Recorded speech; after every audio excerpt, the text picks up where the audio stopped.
memulai acara ibadah penginjilan dan KKR kita malam hari ini.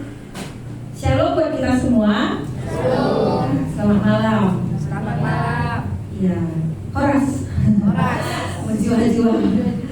Ya, kita bersyukur ya malam hari ini cuaca boleh cerah, kita boleh Tuhan hantarkan dari rumah kita masing-masing. Kita bisa bersama di tempat ini, di rumah Tuhan untuk mendengarkan firman Tuhan. Ya, kita orang-orang yang terpilih hari ini ya untuk boleh mendengarkan kabar baik, kabar keselamatan yang Tuhan sudah berikan bagi kita. Dan hari ini kita mau dengar lagi firman Tuhan bersama-sama. Kita juga mau memuji Tuhan bersama-sama di tempat ini. Kiranya malam ini kita semua boleh diberkati, kita boleh disegarkan lagi oleh firman Tuhan malam hari ini, supaya ada berkat baru yang hari ini boleh kita bawa pulang ke rumah kita masing-masing.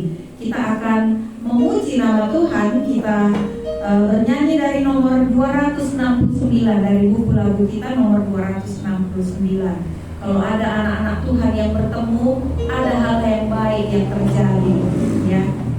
Kita bertemu untuk saling mengasihi, kita juga bertemu untuk saling menyembuhkan. Jadi mari kita memuji Tuhan, kita menaikkan pujian kita bertemu lagi untuk puji Tuhan.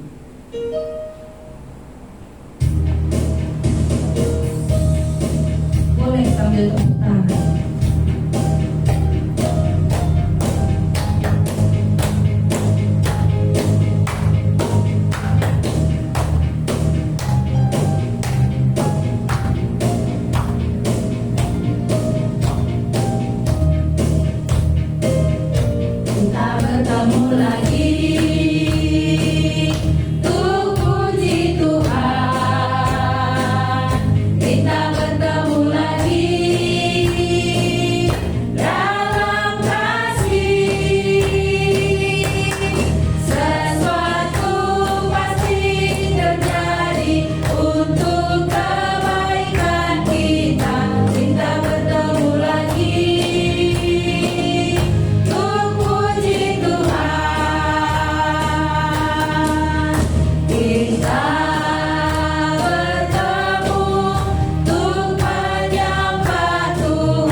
Ya, kalau hari ini kita bertemu di sini, kita mau mendengarkan juga firman Tuhan, firman kebenaran yang bisa menunjukkan kepada kita bahwa hanya satu yang bisa menebus kita dari dosa. Kalau hari ini banyak orang yang melakukan segala sesuatu untuk bisa menghapuskan dosanya, mungkin dengan melakukan kebaikan, mungkin dengan melayani, mungkin dengan berpuasa. Tapi Tapi hari ini kita mau belajar juga ya, bahwa darah Tuhan Yesus yang bisa mengampuni dosa kita. Kita mau menaikkan pujian kita dari nomor 219. Kalau kita ingin dibebaskan dari dosa, ada darah Tuhan Yesus yang bisa menyucikan kita dari kuasa dosa itu. Jika engkau ingin dibebaskan, besar kuasanya darah Tuhan.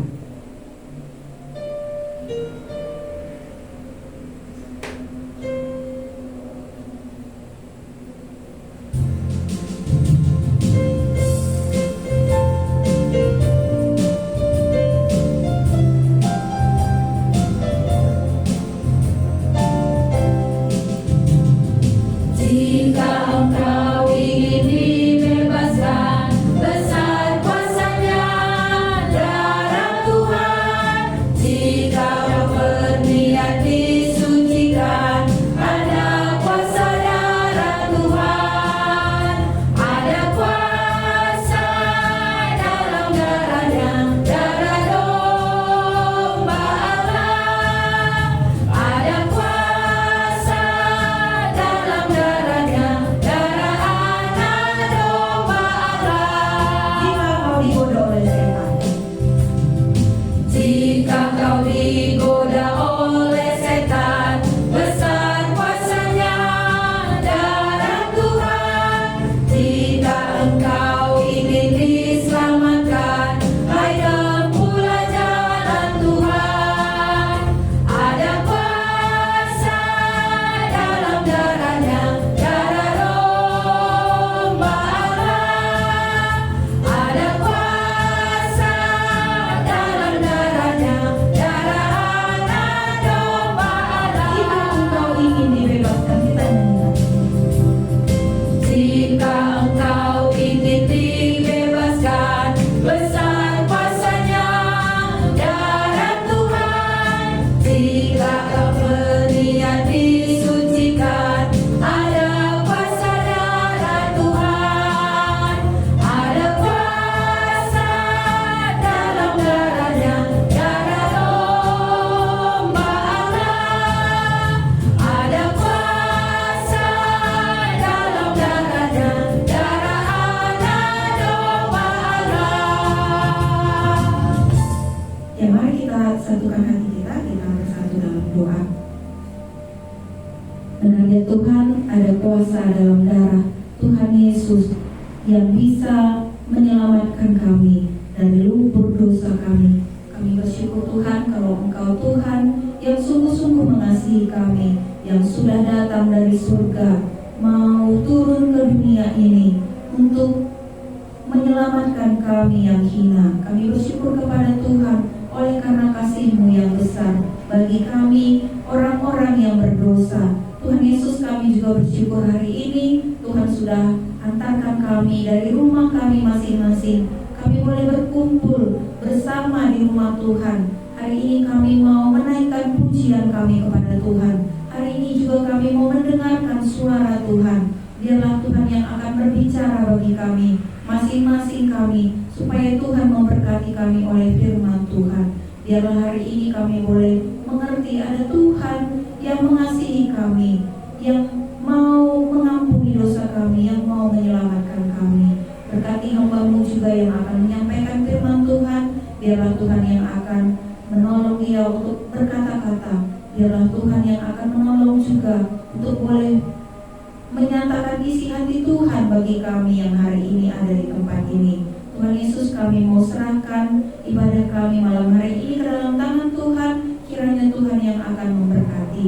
Di dalam nama Tuhan Yesus kami berdoa dan mengucap syukur. Amin.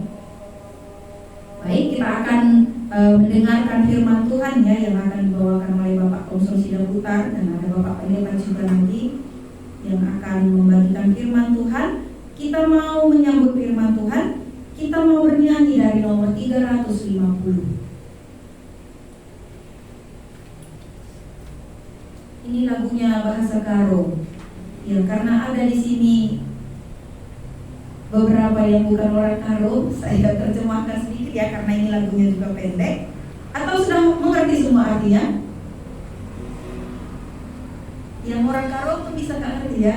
Iya, anak remaja orang karo juga tapi gak ngerti ya. Ngurep penampat geluku, sudah datang penolong hidupku. Engkap Tuhanku Yesus. Itulah Tuhan Yesus. Pepalemna si sakit pe, Dia menyembuhkan yang sakit. Keleng atena aku, Dia mengasihi aku. Seulina beritae, sungguh baik kabar ini, sungguh indah kabar ini ya. Keriahan tuhupe, sukacita yang nyata ya, yang sungguh-sungguh sukacitanya. Maka aku puji kau, oleh karena itu aku memuji engkau, Yesus, Yesus, Yesus. Ya kira-kira begitu ya terjemahannya ya. Satu banyak menarik. Di sini ada Pak? Cuma 3 tahun ya. Oh iya, notnya nadanya mungkin nanti sama ya. Ya karena di sini nggak ada bahasa banyak, bahasa karonya aja hari ini kita jadikan ya. Nanti boleh di print suatu hari bahasa banyak supaya sama-sama kita belajar. Goreng penampat geluhku, kita nyanyikan nomor 350. Setelah ini nanti kami persilakan kepada Bapak Komisaris kita. Ya, kita boleh berdiri, semangat kami undang berdiri.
kami, terus kami mengucap syukur untuk kasih-Mu yang begitu besar, untuk kebaikan-Mu yang begitu dalam hati kami.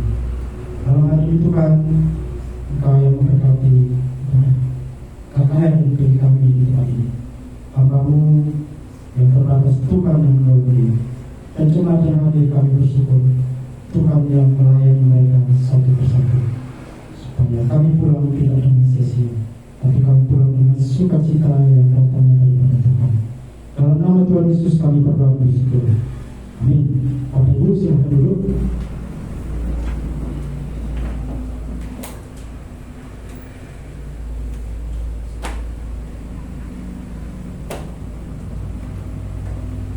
Selamat malam Bapak Ibu. Ya, apa kabar kita? Baik, sehat ya? Ada yang dari awal nih, baru pulang. Apa kabar ini? Sehat? Sehat, baik. Ya, juga selamat datang untuk keluarga Bapak Nando ya. Kami senang kehadirannya. Baik, kita akan melihat satu bagian dari firman Tuhan dari Injil Matius pasal yang ke-17 ayat yang ke-14 sampai 23.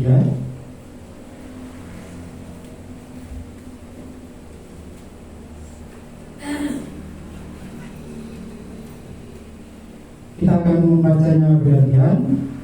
Yang laki-laki membaca ayat yang genap, saudara-saudari ibu membaca ayat yang kecil sampai ayat yang ke-23, dari ayat 14 sampai 23. Sudah dapat ya? Dimulai dari kaum lagi. 1, 2, 3 ayat. Ketika Yesus dan murid-muridnya kembali kepada orang banyak itu, datanglah seorang mendapatkan Yesus dan menyembah. Katanya, Tuhan, kasihanilah anakku. Ia sakit ayam dan sangat menderita. Ia sering jatuh ke dalam api dan juga sering ke dalam air. Aku sudah membawanya kepada murid-muridmu, tetapi mereka tidak dapat menyembuhkannya. Maka kata Yesus, hai kamu angkatan yang tidak percaya dan yang sesat, berapa lama lagi aku harus tinggal di antara kamu? Berapa lama lagi aku harus sabar terhadap kamu? Bawalah anak itu kemari. Dengan keras Yesus menegur dia, lalu keluarlah setan itu daripadanya, dan anak itu pun sembuh seketika itu juga. Kemudian murid-murid Yesus datang, dan ketika mereka sendirian dengan dia, bertanyalah mereka, mengapa kami tidak dapat mengusir setan itu? Ia berkata kepada mereka, karena kamu kurang percaya, sebab aku berkata kepadamu, sesungguhnya sekiranya kamu mempunyai iman sebesar biji sesawi saja, kamu dapat berkata kepada gunung ini, pindah dari tempat ini ke sana, maka gunung ini akan pindah, dan takkan ada yang mustahil bagimu. Jadi di sini tidak dapat diusir kecuali dengan berdoa dan berpuasa. Pada waktu Yesus dan murid-muridnya bersama dia, ia berkata kepada mereka, anak manusia akan diserahkan ke dalam tangan manusia. Dan mereka akan membunuh dia, dan pada hari ketiga dia akan dibangkitkan. Maka hati murid-muridnya itu pun sedih sekali. Ya, baik, terima kasih. Tema yang saya angkatkan malam hari ini adalah kebaikan Tuhan Allah, kebaikan Tuhan Yesus. Menurut kita baik tak Tuhan itu? Kalau dia baik, apakah kita melibatkan dia dalam setiap perencanaan keluarga kita?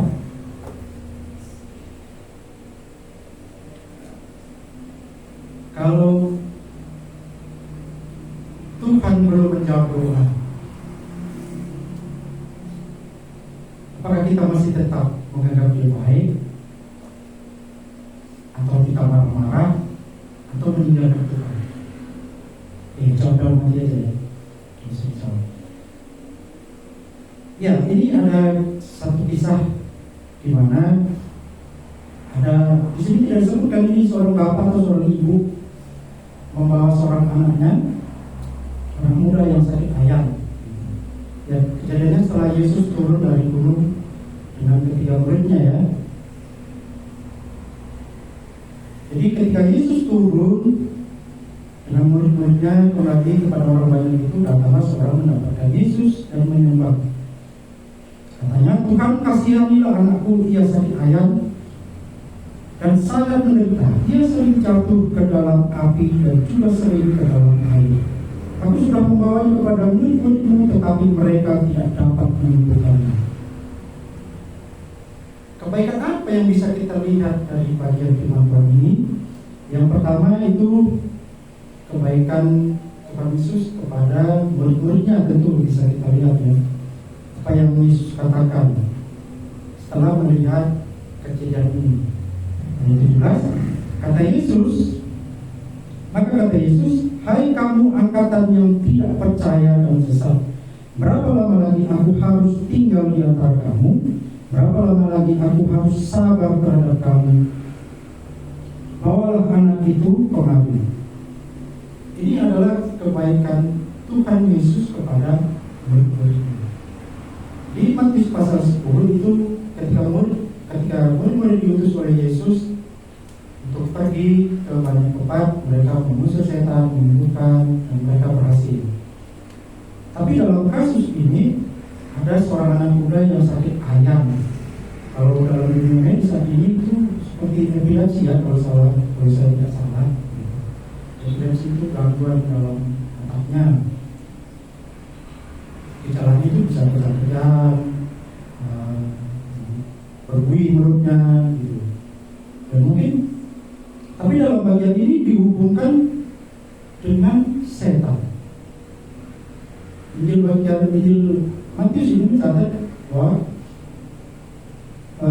penyakit ayam ini dihubungkan dengan setan. Seperti kita lihat di ayat 18, dengan keras Yesus menegur dia, lalu keluarlah setan itu daripadanya dan anak itu pun sembuh seketika itu juga. Ternyata penyakit ini kadang-kadang harus jeli dilihat itu, apalagi seorang murid ya, bagaimana menanggapi situasi-situasi seperti ini. Kadang-kadang jadi pertanyaan juga ketika saya membaca ini, kenapa murid-murid bisa gagal? Mereka pernah diutus berhasil, tapi dalam bagian ini mereka gagal. Kebaikan Yesus yang pertama itu pada murid-murid adalah Yesus sabar terhadap murid-murid sekalipun mereka belum mengerti. Kenapa? Karena di sini Yesus mengatakan, hai kamu angkatan yang tidak percaya dan yang sesat. Kadang-kadang mungkin murid-murid ini mengandalkan pengalaman-pengalaman rohani. Dahulu pelayanan itu tidak sesuai zaman sekarang, mudah sekali. Mungkin ada yang berkata begitu, mungkin ini pengalaman 10 tahun yang lalu. Tapi mungkin pelayan 10 tahun yang lalu menganggap pelayan 10 tahun yang lalu juga tidak sesuai 10 tahun yang lalu itu. Jadi seolah-olah pelayanan itu bergantung kepada orangnya, bukan kepada relasi atau hubungannya dengan Tuhan. Tidak ada Tuhan Yesusnya di situ. Makanya dikatakan murid itu sebagai angkatan yang tidak percaya dan yang sesat. Karena mungkin mereka hanya mengandalkan kemampuan, mengandalkan musik yang begitu menyentuh hati mungkin. Song leader yang MC yang bagus, yang baik berkata-kata, bisa membawa suasana hati jemaat itu siap. Tapi lupa ada satu bagian, ada satu pribadi di mana Yesus yang berperan di atas semuanya itu, yang bekerja dari semuanya. Makanya dikatakan murid-murid ini sebagai angkatan yang tidak percaya, tapi Yesus tetap sabar. Berapa lama lagi aku harus sabar terhadap kamu? Kalau anak itu kemari, dengan keras Yesus menegur dia, lalu keluarlah setan itu daripadanya, dan anak itu pun sembuh seketika itu juga. Dan kebaikan yang kedua kita bisa lihat tentu kebaikan kepada anak muda itu ya. Ada orang tuanya membawa mungkin sedang sakit ayam. Pertama dia bawa kepada murid-murid, tapi murid-murid tidak bisa ya. Karena mungkin kita bergantung kepada pendeta ini punya mukjizat, dia bisa menyembuhkan. Pendetanya yang dilihat, bukan Yesus. Jadi setelah gagal, setelah mentok, baru dia datang kepada Yesus. Kejadiannya begitu.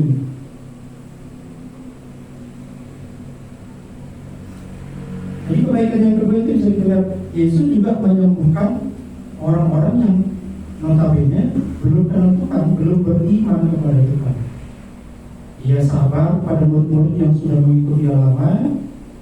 Dia juga sabar, dia juga baik kepada orang-orang yang belum kenal Tuhan. Ini kebaikan Tuhan yang kedua. Kemudian setelah kejadian ini, murid-murid bertanya ketika mereka sedang sendirian terpisah, mengapa kami tidak dapat mengusir setan itu? Dia berkata kepada mereka, karena kamu kurang percaya. Sebab aku berkata kepadamu, sesungguhnya sekiranya kamu mempunyai iman sebesar biji sesawi saja, kamu dapat berkata kepada gunung ini pindah dari tempat ini ke sana, maka gunung ini akan pindah, dan takkan ada yang mustahil baginya. Kalau kita berpikir secara logika, ini sesuatu yang absurd ya, tidak mungkin, tidak masuk akal, tidak masuk logika. Iman kepada Yesus bicara kepada gunung pindah. Tapi kalau kita artikan secara logika begitu. Tapi di sini Yesus tidak minta iman sebesar misalnya buah kelapa. Dia cuma minta iman itu cukup sebesar biji sesawi, biji yang paling kecil waktu itu. Iman kepada Yesus. Iman yang bagaimana yang dimaksud di sini? Percaya bahwa Yesus bisa.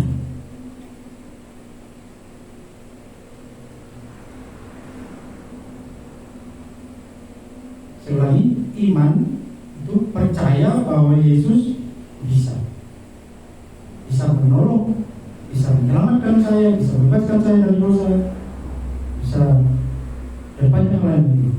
Dan gunung di sini, gunung apa yang dimaksud? Dalam keluarga itu ini sesuatu pergumulan yang berat ya. Anak yang sakit air ini menjadi gunung dalam keluarga ini. Mungkin ada yang suaminya, mungkin ada anaknya, mungkin ada masalah ekonomi. Kalau ada iman sebesar biji sesawi saja, pindah.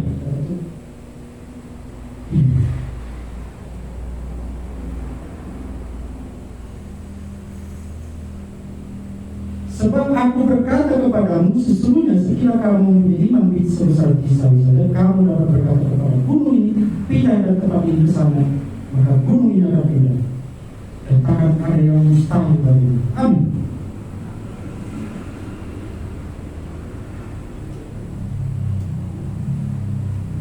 Gak ada yang amin. Atau imannya lebih kecil dari biji sesawi gitu.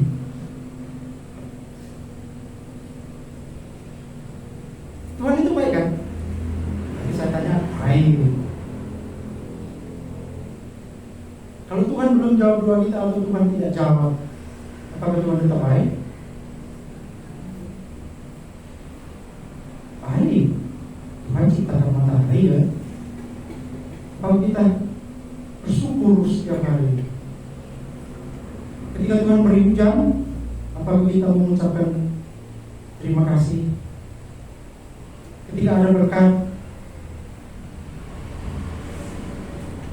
atau ketika ada pergumulan aja mentok ini cari Tuhan seperti kejadian ini. Kadang-kadang mungkin kita pikir Tuhan itu tidak baik, tapi sebenarnya kita yang tidak baik sama Tuhan.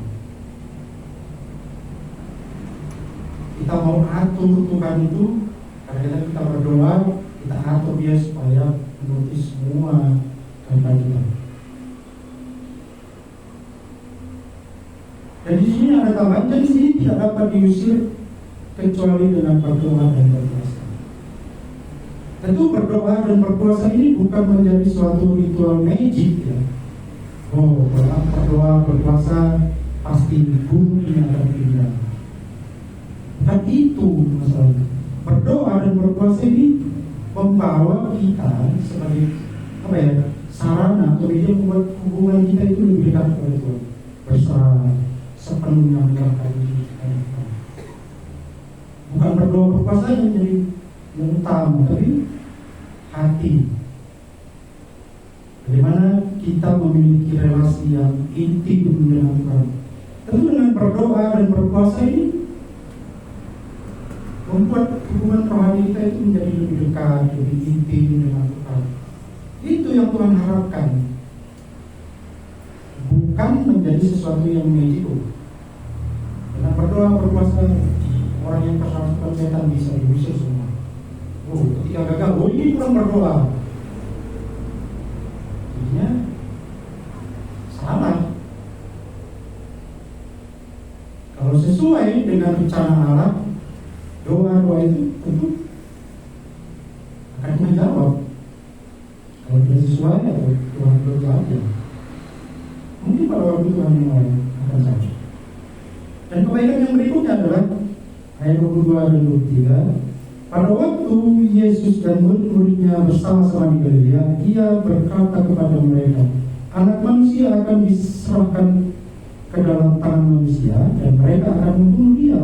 Pada hari ketiga Dia akan dibangkitkan. Selanjutnya pada hari yang ketiga Dia akan dibangkitkan. Maka hati murid-muridnya itu menjadi sedih. Nah, ini adalah kebaikan yang berikutnya yang bisa kita lihat. Tuhan menyatakan rencananya kepada murid-muridnya. Bayangin, ini lembaga kita menyatakan ini pemberitahuan kedua tentang penderitaan Tuhan Yesus. Bayangin, seorang Allah menyatakan rahasianya kepada murid-murid. Tuhan akan menyatakan banyak nanti rahasia-rahasia kepada murid-murid, menyingkapkan. Tapi respon murid-murid apa? Hati murid-muridnya itu pun menjadi sedih. Kira-kira kenapa? Karena Tuhan mau mati. Ada Tuhan mengatakan mungkin murid-muridnya ini berharap Yesus ini kan hebat, bisa menyembuhkan, bisa mengusir setan hanya sekali bicara. Oh, jangan mati. Soalnya super power, berkuasa. Kenapa dia harus mati? Kita manusia. Karena Yesus menyatakan ini sebagai bagian dari rencana Allah untuk menyelamatkan manusia, membebaskan manusia, dan ini harus dikerjakan.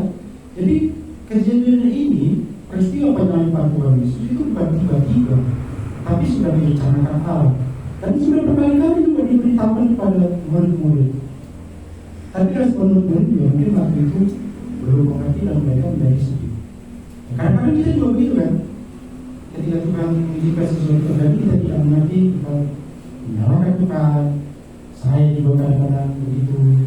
Ketika kerja di ladang, berharap hari ini cuaca cerah, tiba-tiba hujan. Ya, hasil ladang tadi nggak bisa dijemur dan nggak bisa kering misalnya. Muncul kadang-kadang perasaan-perasaan pikiran ini. Seharusnya nanti sebelum pulang bisa dijual ini. Karena jadi repot, aku harus bawa ke biji. Nanti di sana dijual lagi. Bukan menjadi ucapan sumber. Padahal tanaman tadi juga butuh air. Karena lokasi bukit-bukit itu kan tidak ada sumber air. Kalau melihat dari sisi yang lain, tentu akan ucapan sumber yang dulu. Karena rencana-rencana lain itu kadang-kadang saya pribadi juga tidak mengerti. Mungkin ada banyak hal kejadian-kejadian yang terjadi dalam keluarga ibu. Ya, mari kita melihat kepada Tuhan Yesus, fokusnya kepada Yesus. Ini yang bisa saya sampaikan. Ini Bapak boleh menambahkan. Ya, kita berdoa. Tuhan, terima kasih untuk kasih kepada Tuhan yang kita melalui kami. Engkau mengasihi kami dengan tidak terbatas. Engkau bahkan menyerahkan nyawa-Mu untuk membebaskan kami dari dosa-dosa kami. Engkau yang berbicara kepada kami. Dalam nama Tuhan Yesus kami bersyukur. Amin.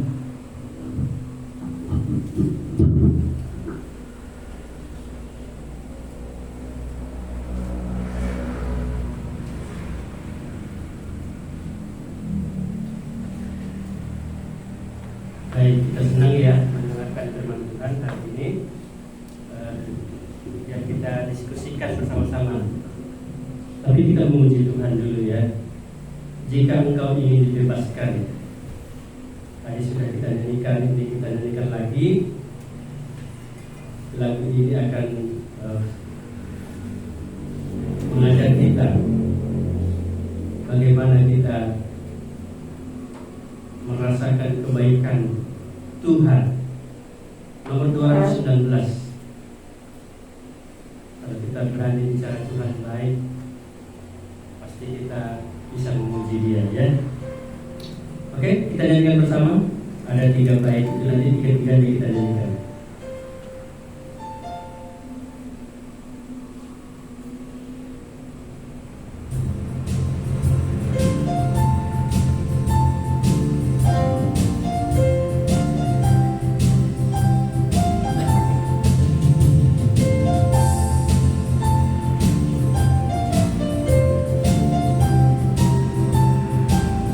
Jika engkau ingin dibebaskan, jika engkau ingin dibebaskan, besar kuasanya darah Tuhan. Jika kau berniat disucikan, ada kuasa darah Tuhan. Ada kuasa dalam darahnya, darah domba Allah. Ada kuasa dalam darahnya, darah anak domba Allah. Jika kau digoda oleh setan, besar kuasanya darah Tuhan. Jika engkau ingin diselamatkan, hai tempuhlah jalan Tuhan.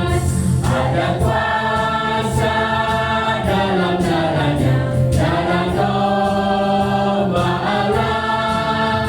Ada kuasa dalam darahnya, darah anak domba Allah. bersaksi dengan iman yang berani,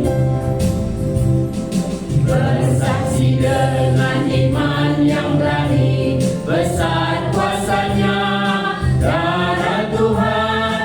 Beritakan Injilnya dengan bukti, darah Yesus yang selamatkan.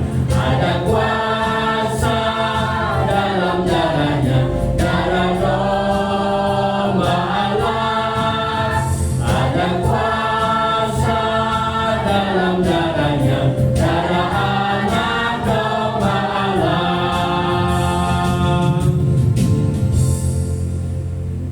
Baik, saudara-saudara sudah menikmati firman Tuhan tadi yang disampaikan oleh Pak Thompson Sidaputa. Saudara diberkati, boleh sharing berbagi di sini atau bertanya juga. Kami persilakan. Saya memandu acara ini sampai selesai nanti.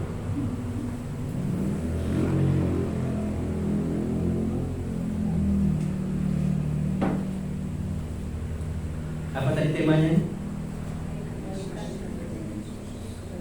Apa? Ada pengkhotbahnya ya kan? Apa? Jadi ragu-ragu. Ya.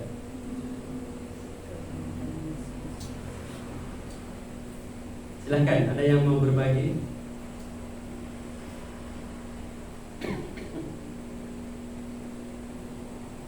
Atau mau bertanya juga boleh.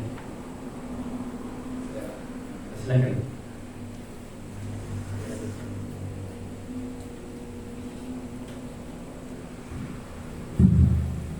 Ya, kalau kita lihat tadi bagian firman Tuhan di pasal 17 ini, saya melihat bahwa kalau di pasal 17 ayat 22 itu pemberitahuan kedua tentang penderitaan Yesus. Jadi bagian bagaimana ketika ada seorang yang membawa yang sakit anaknya yang sakit ayam gitu ya kepada Yesus, oleh karena pada waktu itu sebenarnya murid-murid orang tuanya ini sudah membawa kepada murid-muridnya bahwa supaya ini yang sakit ayam ini disembuhkan oleh mereka. Tetapi apa yang terjadi ketika sebenarnya murid-murid ini melakukan bahwa mereka tidak bisa menyembuhkan anak yang sakit ayam ini tadi. Saya melihat begini seperti ini. kalau di pasal 10 itu ya, bagaimana Yesus sebenarnya sudah mengutus ke-12 murid itu ya, mengutus ke-12 murid itu, dan di sana bagaimana mereka juga sudah menyampaikan tentang apa yang mereka lakukan ketika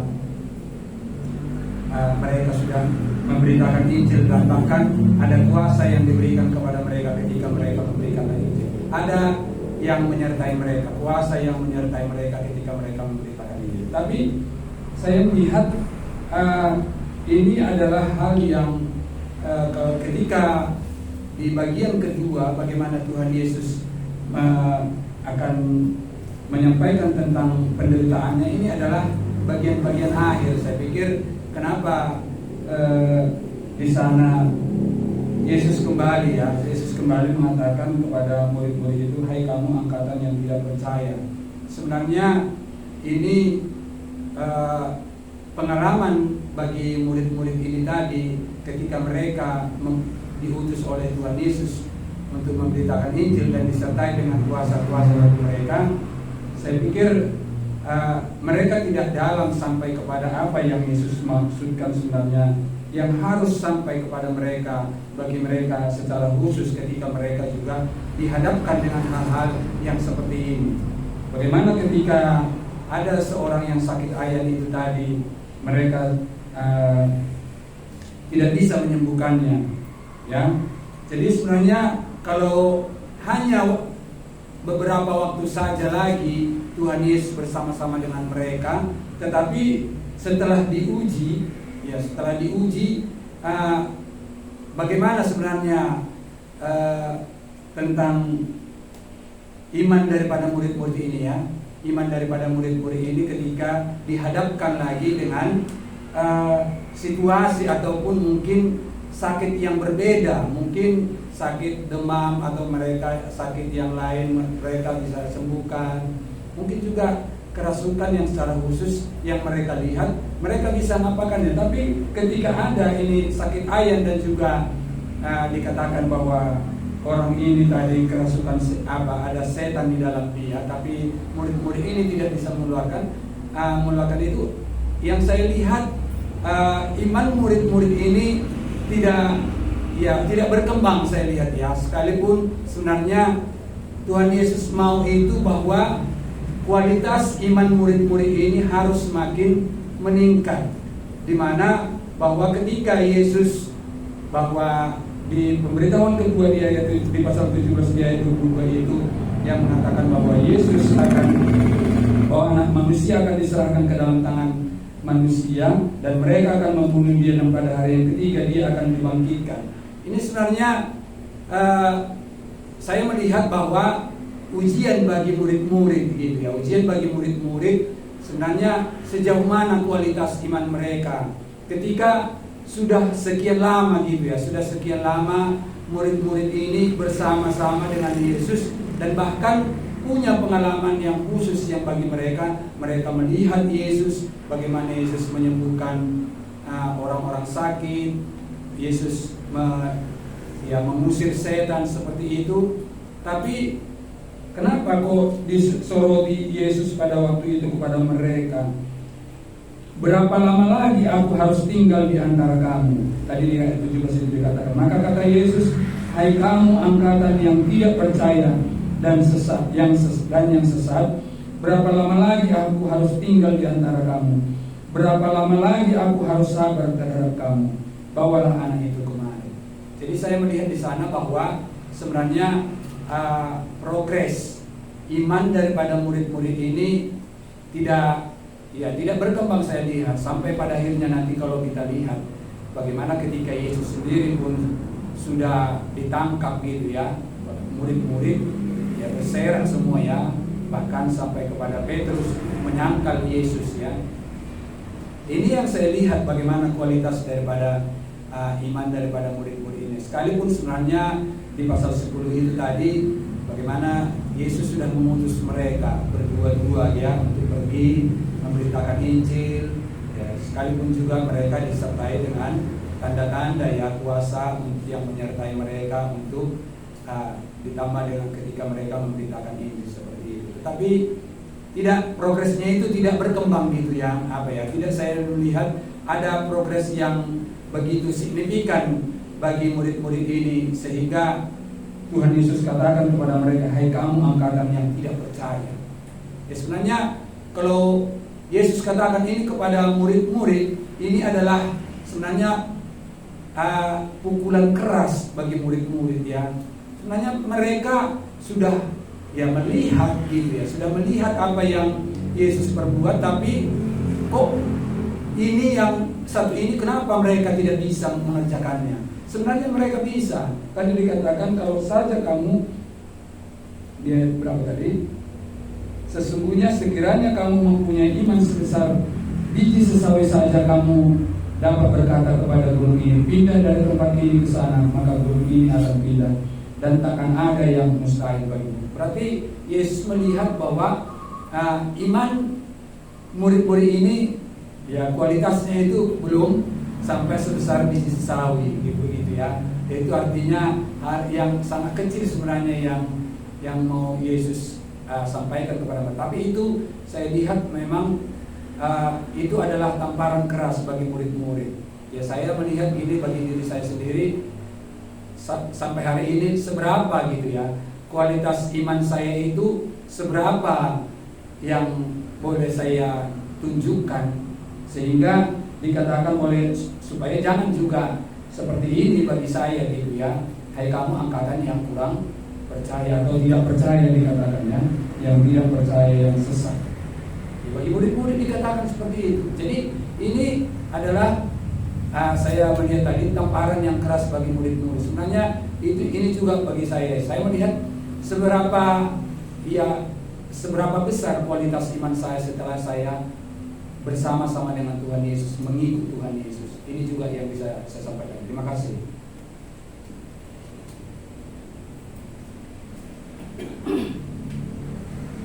Terima kasih ya, Pak. Tadi sudah berbagi berkat dari bagian firman Tuhan ini ya.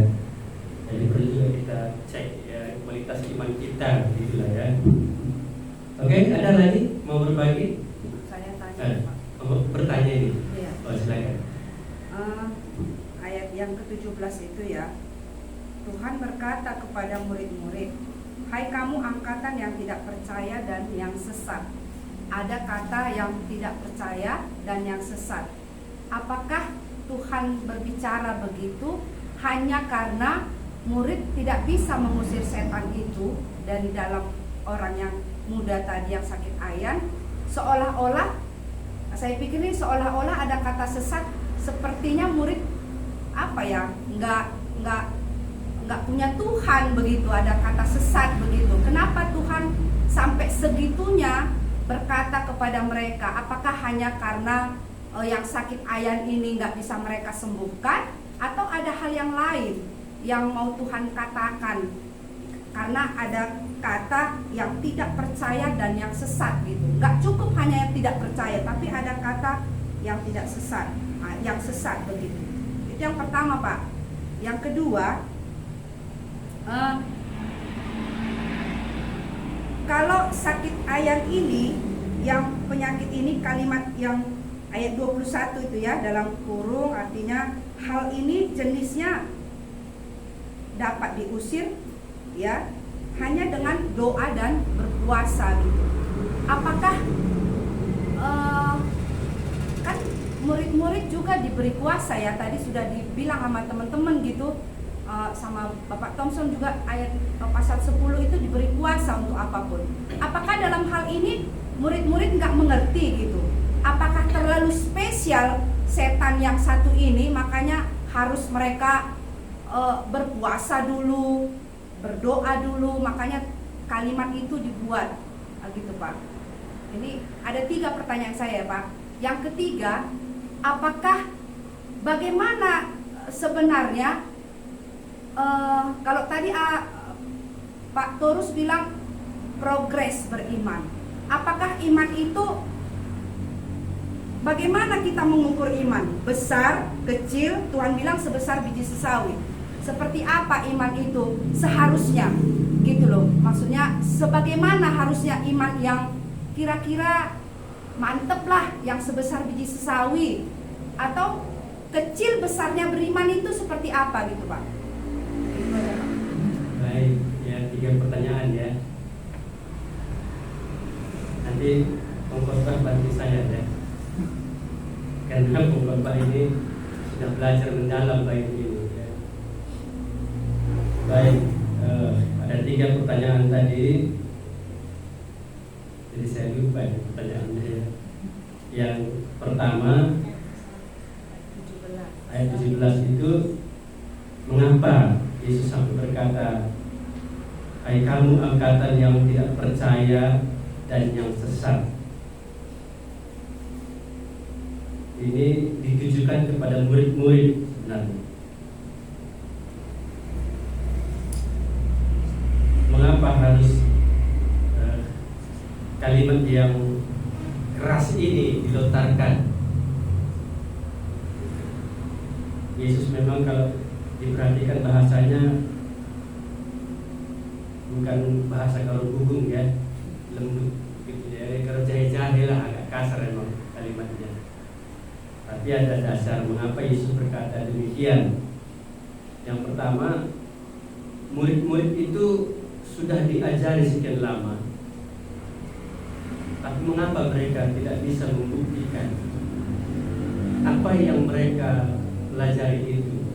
Iman mereka tidak sampai kepada pengusiran setan gitu ya, atau istilah lain tidak punya kuasa. Karena pasal 17 itu merupakan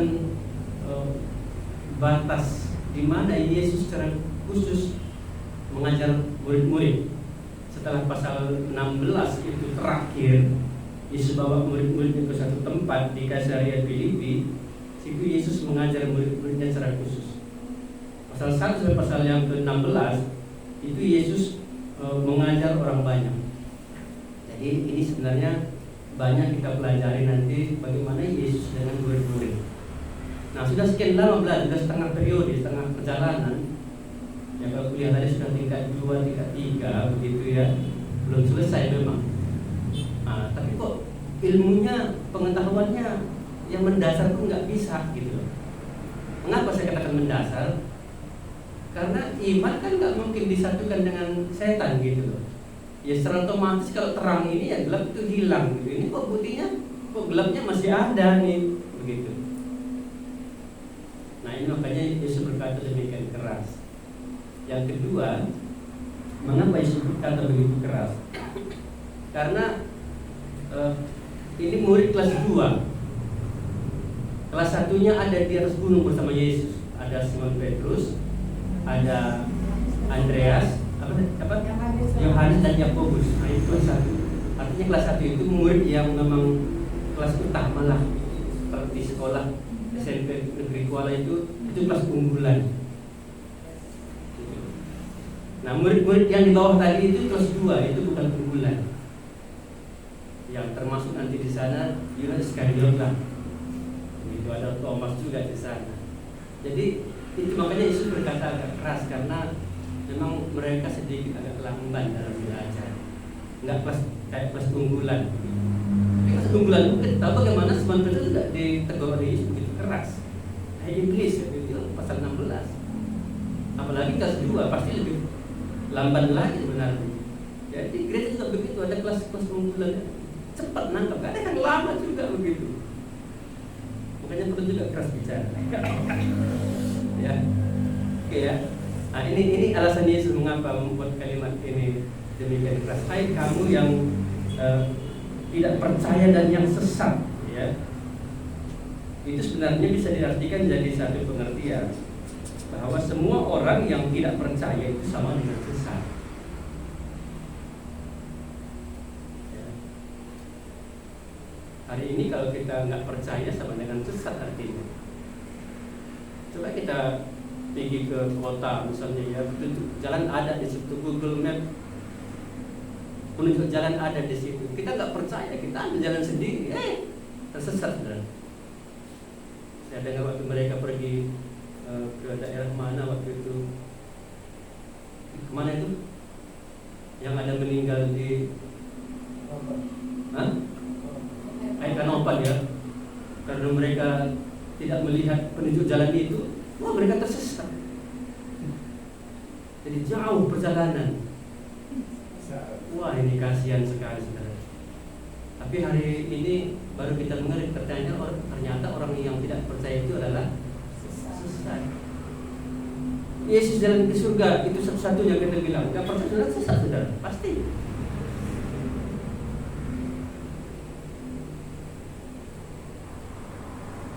Bidat, istilah agama itu dianggap sesat oleh agama karena mereka tidak percaya kepada agama yang sesungguhnya.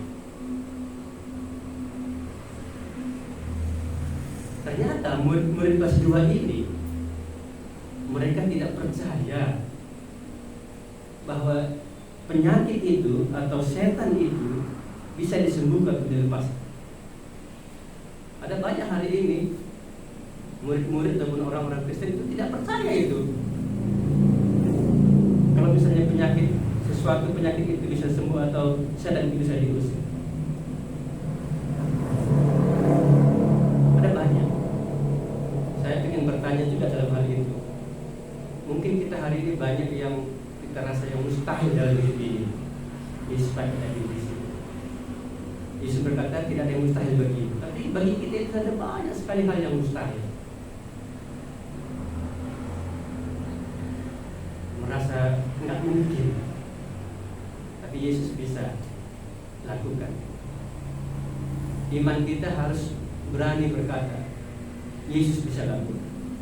Maka kalau aku punya iman, aku bersama Yesus, aku bisa lakukan. Hanya perlu kita belajar sejauh mana iman kita. Nanti bagian ketiga dari dipertanyakan ya kualitas iman. Nanti kita lihat iman seperti apa ya.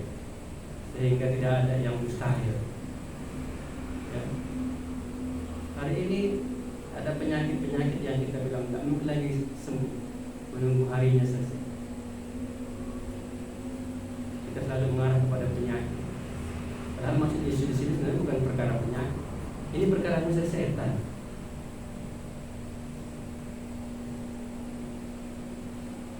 Mau setan sendirian, mau kelompok dia 2000, nggak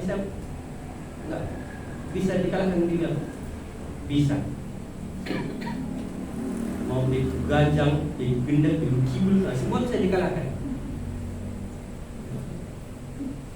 Supaya nanti kita paham itu. Mengapa saya bilang setan begitu mudah dikalahkan? Ini roh, ini urusan roh paling mudah diselesaikan. Urusan fisik tubuh ini paling susah diselesaikan.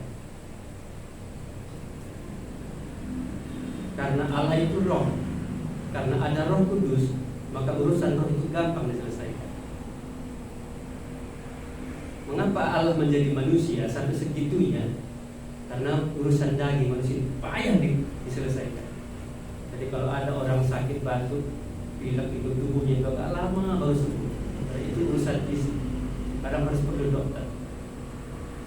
Dan dalam hatinya akan mengalir aliran-aliran air hidup dari hati itu cepat sekali ke jiwanya, tapi terakhir bagian tubuh fisik. Maka proses keselamatan itu satu kali terjadi kita diselamatkan, tapi dalam prosesnya itu keselamatan kita di masa yang lampau, masa kini dan masa yang akan datang itu harus berjalan terus. Nah ini dalam proses iman harus sampai di situ. Mengapa nanti keselamatan itu pun masih diperhatikan? Itu urusan fisik. Terakhir nanti Tuhan berikan tubuh yang baru, tubuh kebangkitan. Kalau hati yang baru selesai, langsung pada untuk percaya, langsung dengan hati yang baru, roh yang baru. Cuma kalau perkara pikiran, perasaan ini dan jiwa itu perlu dibaharui. Roma 12 perlu dibaharui.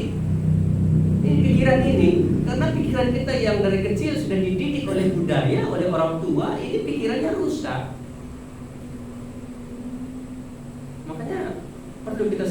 pikiran itu tidak berubah. Tuhan melakukan perubahan itu enggak serta-merta, karena ini sudah di dalam wilayah yang berbeda. Kalau wilayah roh, wilayah hati, selesai bikin Tuhan seketika. Nah, ini belum pernah didengar ya. Makanya saya lebih senang kalau pelayanan kita KKR ke tempat lain itu ya, ada orang kerasukan, langsung kelihatan, wah ini ada roh, jadi gampang ini, usir terus.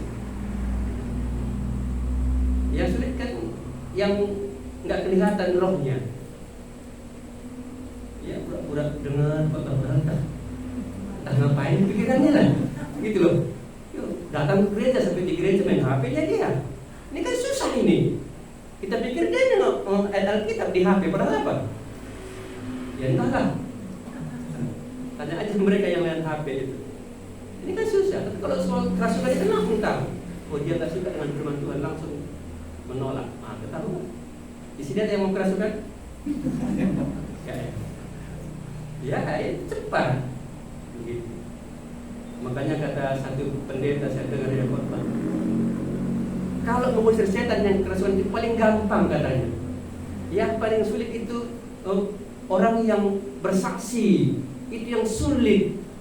Yang pakai baju jubah pendeta itu yang sulit sekali. Kenapa? Karena setannya nggak kelihatan, ditutupi oleh bajunya dan oleh khotbahnya. Nah ini makanya agak mengerikan dalam pelayanan gereja ini. Kita pikir dia bawa firman Tuhan, padahal dia sebenarnya dikuasai oleh setan ini. Ya, oke, itu tadi pertanyaan dulu kita selesaikan. Nanti kita khotbah nanti yang lain. Ya. Jadi mengapa Yesus berkata seperti itu? Sudah lama belajar, tapi tidak memiliki peningkatan iman. Mengusir setan kok udah bisa gitu ya. Ini kok lambat ini. Mestinya kalau sudah lama belajar, mestinya tambahlah daya tangkapnya, daya ingatnya. Harusnya punya daya betul-betul kuat.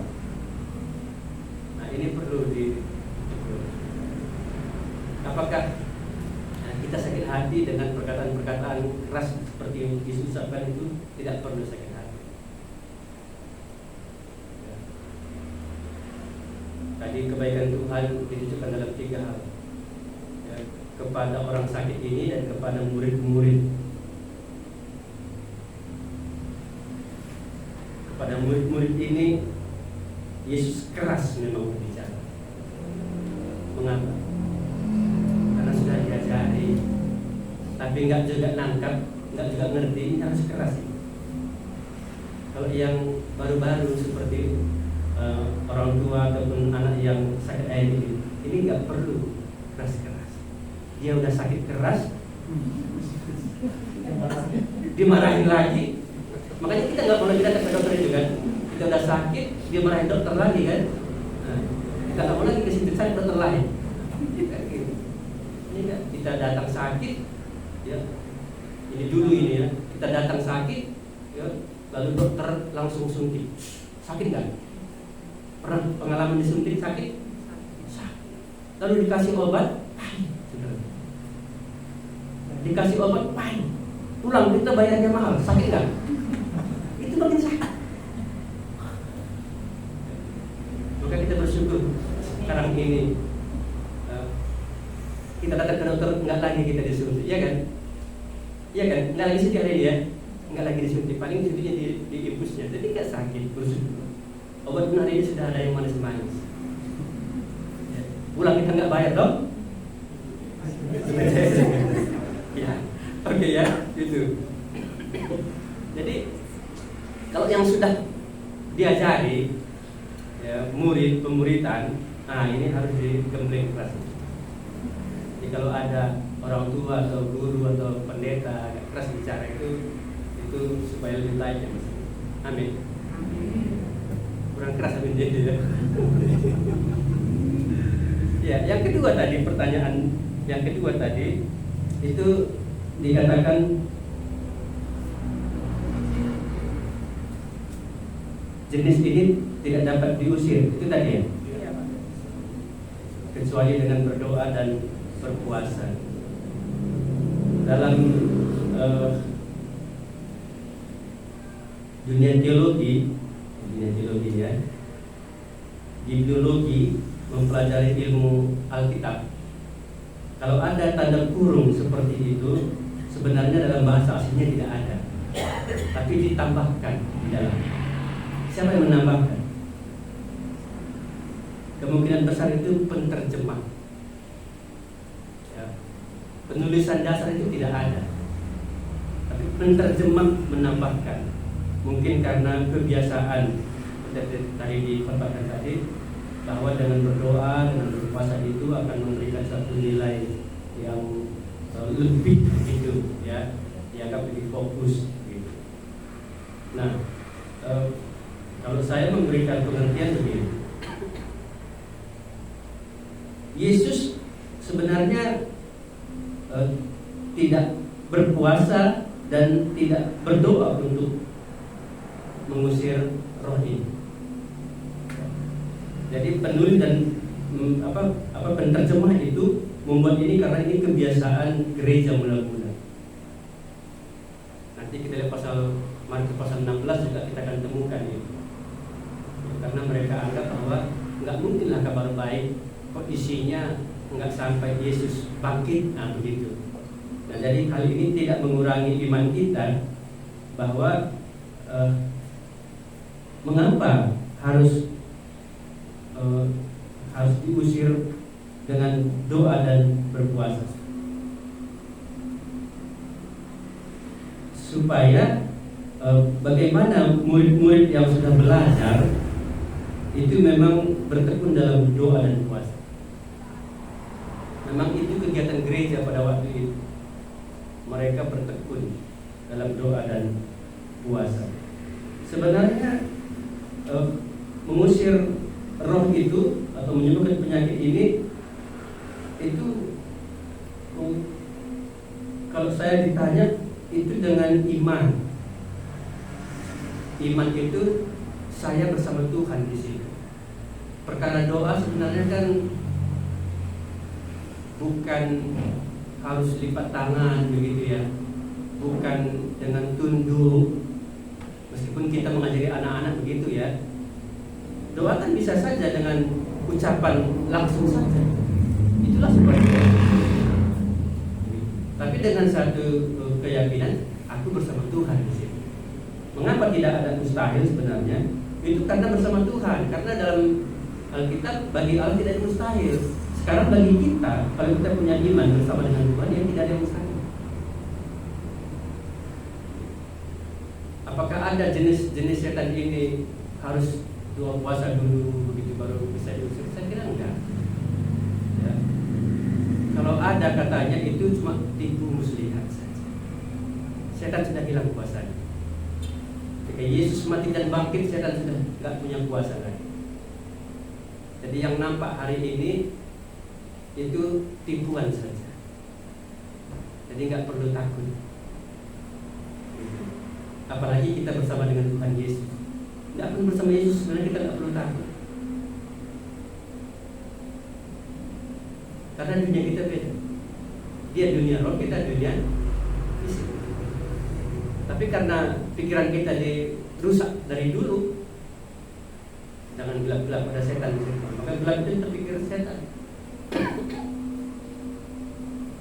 Saudara, nyalakan saja lampu, nanti saudara akan hilang ketakutan.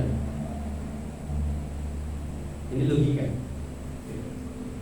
Kalau kita bangun rumah, di situ semua setannya kemana? Pergi katanya, kan nggak ada lagi. Dulu karena sunyi makanya setan di sini. Ini logika. Apalagi kita bersama Yesus, wah nggak ada yang masalah, nggak ada yang mustahil. Oke. Ya itu ya jawabannya tadi ya. Apakah itu memenuhi jawaban yang kedua ini? Yang ketiga tadi kualitas iman tadi ya. Kurang. Ya. Ayat berapa tadi disinggung? Ya.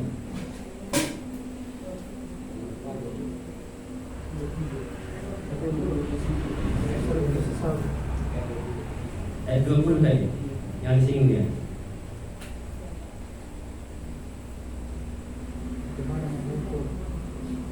Ya, iman sebesar biji sawi. Bagaimana mengukur iman yang tadi dikatakan berkualitas ya?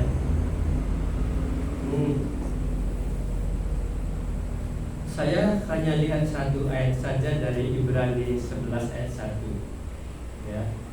Iman itu dasar dari segala sesuatu yang kita harapkan dan bukti dari segala sesuatu yang tidak kita lihat. Kalau itu sudah menjadi dasar, itu sudah bisa dibuktikan menjadi bukti, itu sudah kuat. Begitu. Ada orang beriman tapi nggak mendasar. Jadi kalau bangunan nggak ada dasarnya, bagaimana itu? Seperti bangunan dari pasir kata kita, itu nggak kuat dan juga nggak bisa dibuktikan. Kalau iman itu nggak ada buktinya, itu sama dengan omong kosong. Pandai bicara tapi isinya nggak ada. Ya kalau penyanyi bisa lah menang suara toh. Tapi kalau seorang pendeta, seorang guru, orang tua itu harus bisa dibuktikan. Bagaimana iman itu ditujukan lewat perkataannya atau juga lewat perbuatannya. Saya kira begitu aja secara sederhana. Jadi kalau iman sebesar biji sawi aja bisa memindahkan gunung, wah saya kira ini sudah sangat hebat ini. Ini sudah bisa menjadi dasar. Begitu. Makanya di ayat yang ke-6 pasal 11 itu, Ibrani 11 ayat 6 itu, dia percaya bahwa Allah ada dan memberi upah. Nah ini aja sudah kuat. Jadi iman itu sebenarnya sebuah relasi kita dengan Tuhan, hubungan kita dengan Tuhan. Nah, hubungan ini sering digambarkan kalau kita dalam kehidupan ya, teman. Ya, teman ini kan relasi nih, hubungan pertemanan di Facebook misalnya ya. Ada hubungan persahabatan. Sahabat itu berarti dia ada spesial ya, hubungannya dengan orang lain. Ada hubungan kalau lebih intens dia itu pertunangan. Itu hubungan yang lebih spesial lagi. Begitu. Lalu ada hubungan pernikahan. Nah, dia sudah menjadi satu betul begitu. Nah, ini adalah sebuah hubungan yang seringkali diartikan sebagai iman yang punya dasar. Makanya kalau sudah menikah dia, ya pergi pun dia sama nggak ada masalah. Dasarnya sudah ada. Oh, bisa dibuktikan memang perginya sama karena suami istri. Begitu. Jangan nanti nggak suami istri perginya sama nanti dibilang nanti kumpul kebo apa namanya aja. Oh itu berbahaya. Nah itu yang nggak benar. Jadi iman itu sebenarnya digambarkan di dalam Alkitab itu seperti suami istri, mereka sudah menjadi satu. Ya. Kata percaya ya di dalam Alkitab itu yang believe into ya pisteo itu dia masuk ke dalam. Jadi Allah masuk dalam kehidupan kita masuk dalam kehidupan Allah. Itu iman. Gnosko itu kita mengenal Allah itu seperti suami mengenal istrinya. Gitu. Jadi ini iman yang berkualitas itu. Jadi bukannya kita yang dilihat setan itu maka setan takut, tapi karena setan itu melihat kita ada Yesus di situ, nah itu yang bikin mereka takut. Makanya kita nggak perlu teriak-teriak kali untuk usir setan. Ya, nggak usah sampai parang lagi usir setan, nggak usah. Yang dia takut itu Tuhan Yesus, bukan kita, bukan parang kita. Ya, nggak usah bilang injak-injak kakinya supaya setannya pergi, nggak usah. Makin sakit nanti yang berat sekali. Udah setan ikat dia, kita injak lagi kakinya, kita pukul lagi kepalanya, makin sakit dia. Jangan. Ya. Bila perlu saya akan senyum saja senyum. Karena nama Yesus.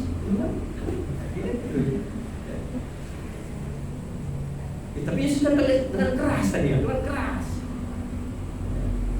Mengapa dengan keras? Memang ini syarat agak bandel. Kalau lembut enggak didengarkan kan dikerasnya kan. Anak kita gimana? Nadia, enggak dengarkan. Nadia. Lebih keras lagi gimana? Nah, ibu yang pandai ya. Ya, jadi begitu kita bisa membuat supaya iman kita bertumbuh, itu biasanya ada 5. Kalau mau bertumbuh supaya nanti mantap hubungannya dengan Tuhan, itu ada 5. Tapi 2 yang kelas unggulan, 3 kelas 2. Yang pertama itu firman Tuhan. Kalau mau bertumbuh dalam iman, itu dalam firman Tuhan. Ya. Kalau kita nggak peka dengan firman Tuhan, iman kita nggak akan bertumbuh. Baca kitab suci, doa tiap hari, doa tiap hari, doa tiap hari. Baca kitab suci. Nah, ini satu yang pertama. Yang kedua pasti tahu jawabannya. Iya, doa itu doa. Makanya tadi di kurung itu katakan doa dan puasa. Nggak puas rasanya doanya, ya puasa lah sekalian. Nah, itu yang unggulannya, itu yang paling penting supaya iman kita bertumbuh. Nanti tahu, oh, wow, sudah semakin mantap ini. 3 tahun bersama Yesus, iman berikutnya harusnya bagus. Tapi Filipus bilang, tunjukkanlah Bapa itu kepada kami. Cukup bagi kami. Filipus, ya, kata Tuhan Yesus, ya. Ya, bisa saya terus kali ini. Yang ketiga apa tadi ya? 3 belum ya? Oh, yang ketiga itu bisa dikatakan persekutuan. Kalau mau kuat imannya itu ikut bersekutu. Ya. Kalau online saudara bahaya.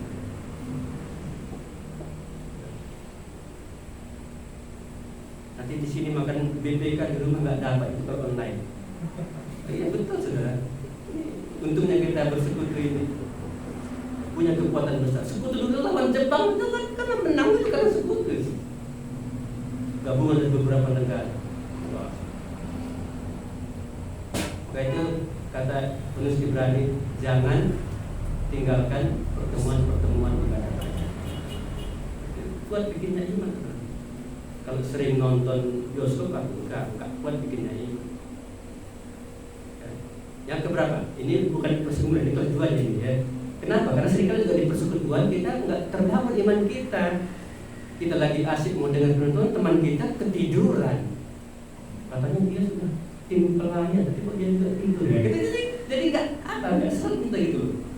Tiba giliran makan, dia makan 2 piring, kita belum nambah, belum masuk lagi udah nambah. Wah, ini kan bikin iman kita jadi kendor. Makanya ini kelas 2 saya katakan. Ya, pilihlah di mana persekutuan yang membangun iman. Ya. Nanti di sini ngomong bahasa karo, semua dalam air. Ini orang tua nggak tahu dia, nggak akan terbangun imannya. Apa katanya itu ya? Nggak tahu sih katanya. Kalau nggak tahu kan gimana mau bertumbuh? Nah situ ya. Ini yang ketiga. Yang keempat itu bersaksi. Saudara semakin berani bersaksi, menceritakan tentang perbuatan Tuhan. Iman saudara yang bertumbuh, orang lain itu nggak mengerti nggak apa-apa. Orang bukan dia yang ngalamin, kita yang ngalamin. Tapi kita makin bertumbuh, makin berani. Kita semakin dimatangkan itu. Jangan anggap sepele waktu kita bersaksi. Saksian itu membuat kita betul-betul yakin, betul apa yang dikatakan Tuhan itu aku sudah miliki. Aku ingat terus itu karya Allah yang agung. Itu bersaksi. Ya meskipun kadang-kadang kesaksian orang kadang-kadang juga kita nggak mengerti, nggak puas ya. Kita kadang-kadang bersaksi, kadang lari-lari juga. Ya karena kita mau ceritakan pula semua dari sejak lahir sampai kita hari ini kan agak payah juga itu. Perlu juga kita belajar bagaimana bersaksi dengan baik. Saksi atau marturia itu adalah apa yang disaksikannya lah yang diceritakan. Jangan yang dibacanya yang disaksikan. Jangan yang dipelajari yang disaksikan, tapi yang dilihatnya itulah sebenarnya. Dia bersaksi, tapi menurut bahasa teologi aja katanya ini nggak bersaksi lagi, ini udah mengajar itu. Jadi itu ya bedanya marturia itu ya, martir sampai dia berani mati demi apa yang dilihat. Yang kelima itu adalah melayani. Saudara kalau ikut melayani dalam pelayanan itu sudah sendiri dibangun imannya. Bagaimana menghadapi orang banyak, menghadapi orang yang keras, itu nanti dibangun imannya. Tapi 3 terakhir tadi saya bilang ini bukan persetujuan tambahan. Perlu ya bersekutu, bersaksi dan melayani. Tapi 2 hal yang awal tadi itu firman Tuhan dan doa itu jangan diabaikan. Oke. Kalau mau tambahkan katanya orang misi bilang beritakan Injil. Jadi kalau mau iman kita betul, beritakan Injil. Saya sering menambahkan kalau mau iman betul, nyanyi puji Tuhan, bersyukur. Nyanyian syukur itu bikin iman kita betul. Kalau lagunya pun lagu kata dulu apa lagu lama ya, lagu dangdut, wah ini bikin kita seperti itu. Tapi kalau lagu syukur dan nyanyikan, iman kita semakin. Oke, ini saya tambahkan. Jadi mungkin kelas 3-nya gitu ya, nggak menyanyikan nggak apa-apa, tapi kalau menyanyikan itu mungkin bagus. Oke, mau bertumbuh imannya? Ya, bukan ya. Oke, nanti Tuhan buat. Kalau nggak mau bertumbuh nanti Tuhan kasih penderitaan. Ya, mau pilih mana? Karena penderitaan akan buat Tuhan menjadi alat untuk menguji, membuktikan. Tapi dalam semuanya itu kita menderita. Baca kitab suci harus fokus berapa banyak, berapa lama, harus pahami betul, harus direnungkan. Itu kan penderitaan. Berdoa juga demikian. Jangan berdoa saja, jangan. Itu harus berikan waktu. Apalagi bersekutu 2 jam setengah, 2 jam per minggunya berapa? Bersaksi harus siapkan diri. Melayani apalagi sudah siap. Itu pasti banyak pengorbanan. Makanya itu semuanya enggak sia-sia. Oke, itu saja saya kira. Nah, cukup banyak pula Mas. Pandangan berat tadi ya. Ada lagi? Apa yang mustahil bagi kita hari ini?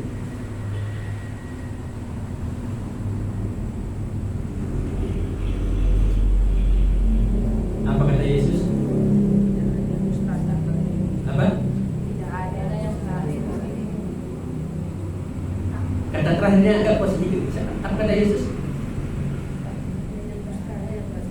Ya, tidak ada yang mustahil bagimu. Itu jangan diabaikan. Bagi Allah memang sudah kita yakin bahwa tidak ada yang mustahil. Tapi bagimu, apa yang mustahil bagimu? Supaya kita nanti keluar dari perasaan yang tidak mungkin itu mustahil. Yesus ajarkan kepada kita malam ini. Pada murid-muridlah dia berikan ini terjadi. Tidak ada yang mustahil bagi. Makanya tingkat pengertian atau keyakinan murid itu jelas lebih tinggi daripada tingkat orang-orang percaya biasa. Orang percaya biasa masih tetap mustahil baginya. Tapi bagi murid-murid itu tidak ada yang mustahil.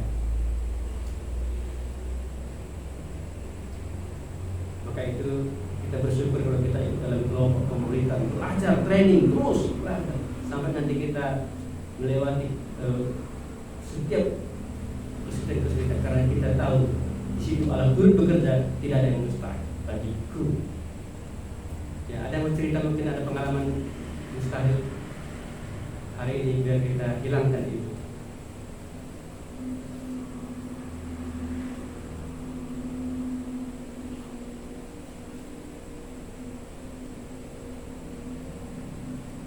Aman semua? Aman?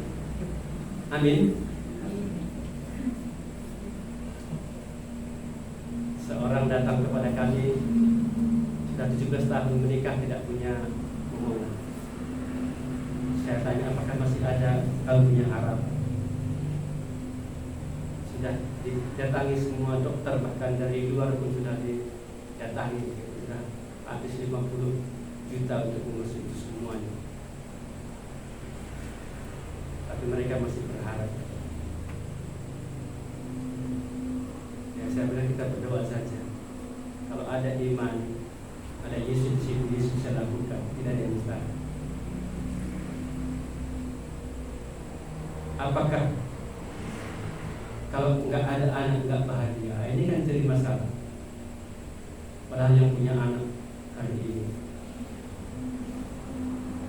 ketawa mulai bahagia yang punya anak ini ya. Bahagia ya. Bahagia apa bahaya? Hah? Ya, kalau bahagia sudahlah selesai. Namanya pun ada anak, ada tanggungan, pasti lebih berat ya kan? Kan lebih enak berdua daripada beramai-ramai kalau apa enak berdua apa beramai-ramai? Hah? Enak ramai ya, enak ramai. Padahal tanggungannya banyak ya, banyak. 1-2 anak mungkin masih enak ya. Ada 5 anak itu, bagaimana itu?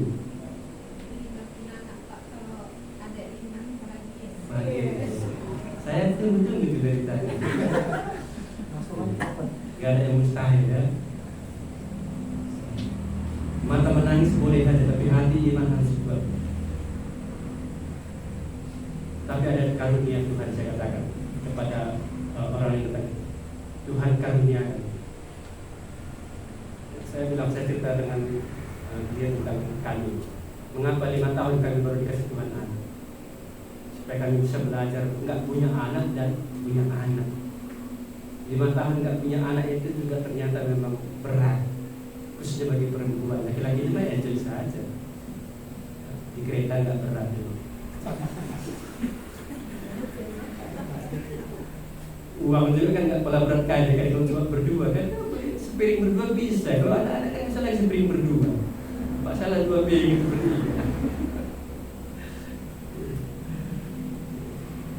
Ternyata ya Tuhan kasih kami pelajaran waktu nggak punya anak itu begini rasanya. 5 tahun kan lama ya, 5 tahun ya.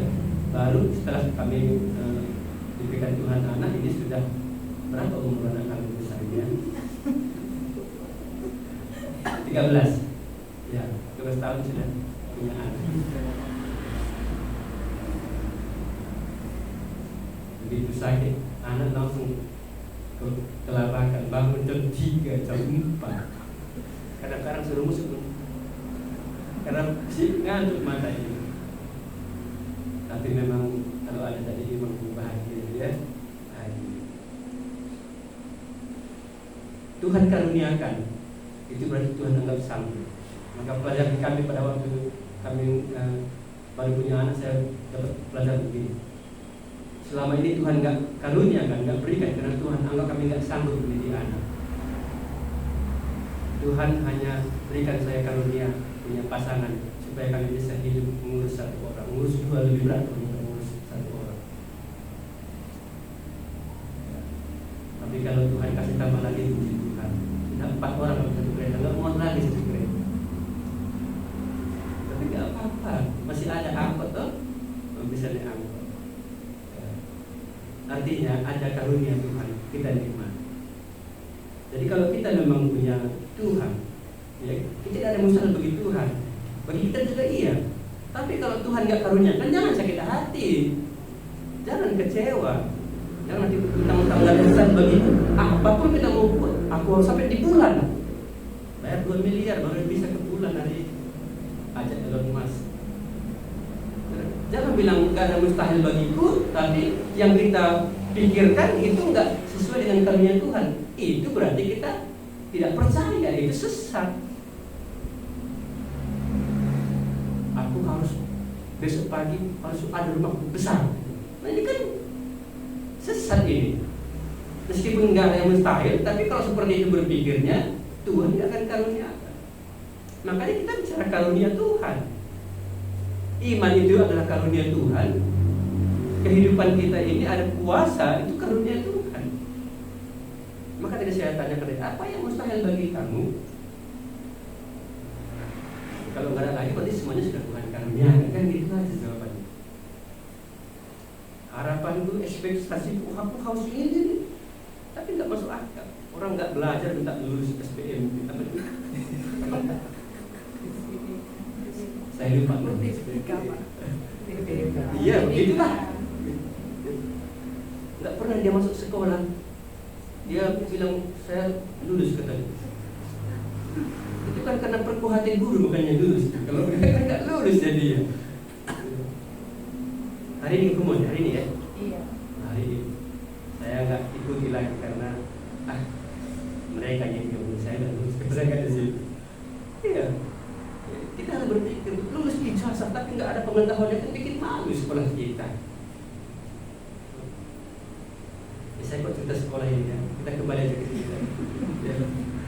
Oke, cukup ya. Ada pertanyaan lagi atau kita akhiri, kita akan bernyanyi dan berdoa. Ada tadi satu saya mau sampaikan ya, tapi 5 menit boleh lah ya. Itu mengapa tadi murid-murid sedih? Saya juga ada heran apa ya. Maka hati murid-muridnya itu pun sedih sekali. Apa tipe murid-murid memang harus sedih sekali? Menjadi murid ini harus sedih sekali. Waktu saya merenungkan ini, kebaikan Tuhan yang ketiga, Tuhan serahkan hidupnya kepada tangan manusia, dan manusia itu membunuh dia. Ini yang membuat hati murid-murid sedih. Saudara, kita makan, katakanlah makan roti yang agak mahal dan enak. Kita makan enak, kita nikmat. Lalu datang saya kasihlah roti itu ya, kepada anjing gimana? Saudara pasti sedih ya. Kita ada roti ganti dengan temanmu ya. Itu enaknya tadi itu mau dikasih ke sana. Sedih nggak? Enak ini tadi, enak ini mahal. 150.000 satu loyal.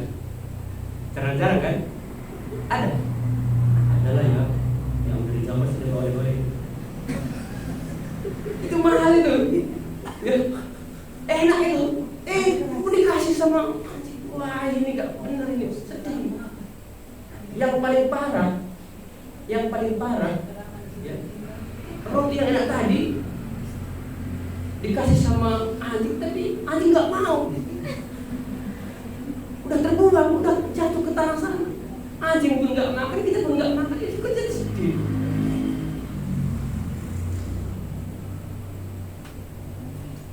Ini konsep murid-murid ada kelas 2 di sini.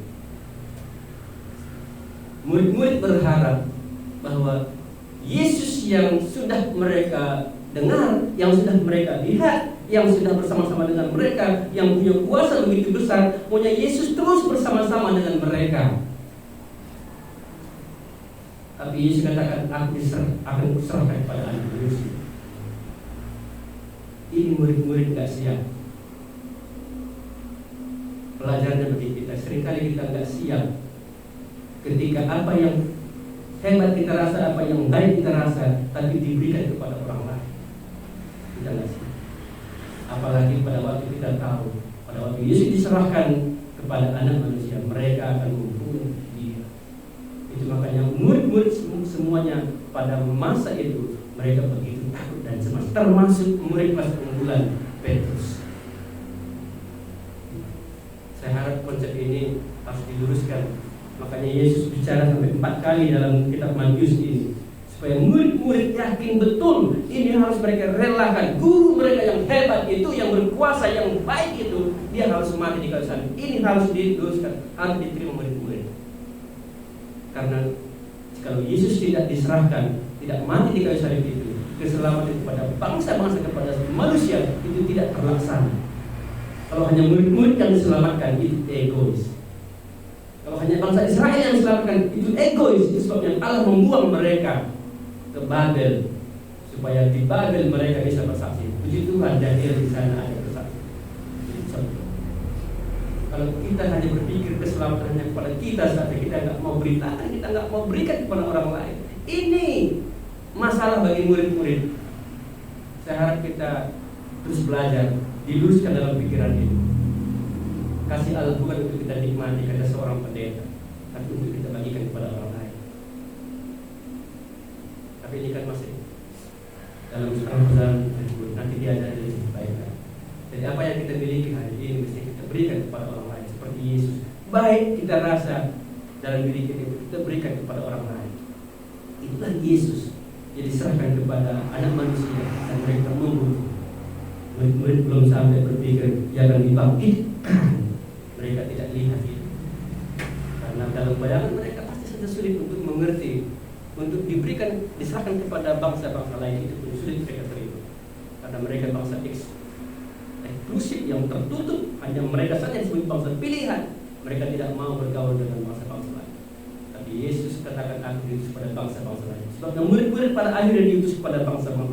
Pergilah ke seluruh dunia. Itu misi yang dikerjakan oleh murid-murid yang sudah diluruskan pikirannya.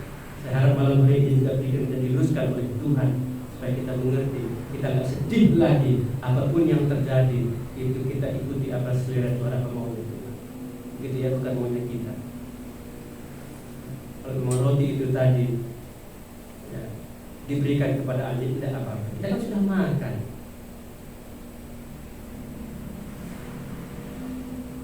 Bukankah anjing juga perlu makan? Ilustrasi Tuhan Yesus, remah-remah juga untuk anjing.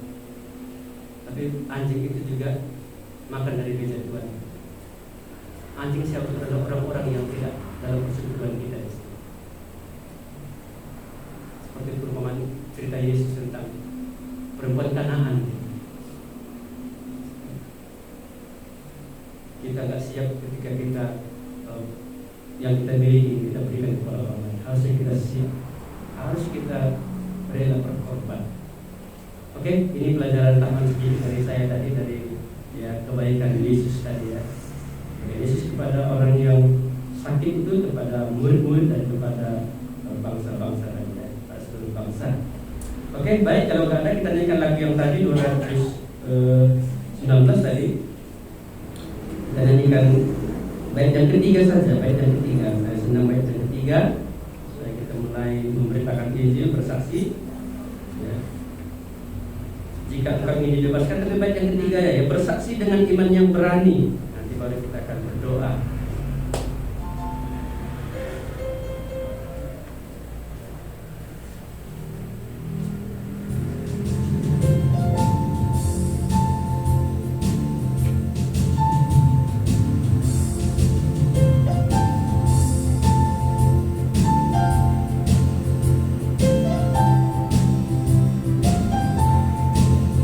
Bersaksi dengan iman yang berani, besar kuasanya darah Tuhan.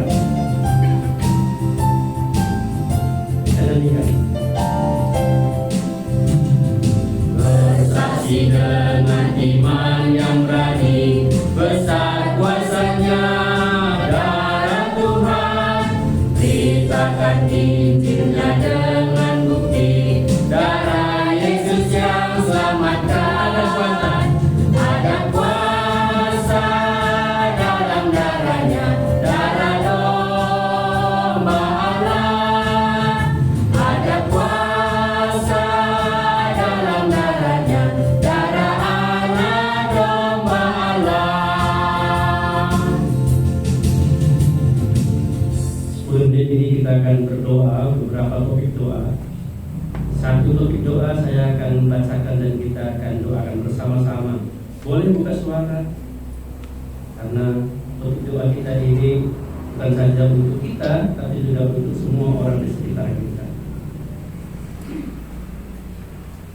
Baik, saudara, yang pertama kita tentu bersyukur untuk ibadah penggembalaan ya, di gereja ini juga di gereja-gereja lain. Tentunya kita doakan supaya setiap kali ibadah ada rasa syukur, jemaat Tuhan yang beriman mereka bertumbuh. Di situ ada firman, di situ ada doa, di situ ada persekutuan, di situ ada kesaksian, di situ ada pelayanan. Mari kita doakan ibadah ini, ibadah minggu di setiap gereja. Di gereja kita ini ibadah penggembalaan. Mari kita buka suara, kita berdoa bersama-sama. Kita berdoa. Ya Tuhan, kami bersama-sama bersyukur dalam ibadah penggembalaan di tempat ini. Kami bisa mendengar firman. Di dalam firman itulah iman kami bertumbuh. Bahkan iman kami timbul dari firman Tuhan, sehingga iman kami itu punya kualitas, bisa memiliki dasar dan bukti sehingga kami jemaat-jemaat Tuhan bisa berdoa. Ada doa, ada persekutuan, juga ada kesaksian dan pelayanan. Kami bersyukur di tempat ini, bahkan di gereja-gereja lain juga ada dilakukan. Tuhan, kami berdoa supaya jemaat terutama pelayan-pelayan di gereja akan mengalami kasih karunia sehingga jemaat-jemaat boleh bertumbuh. Kami bersyukur ya Tuhan. Dalam nama Yesus. Amin.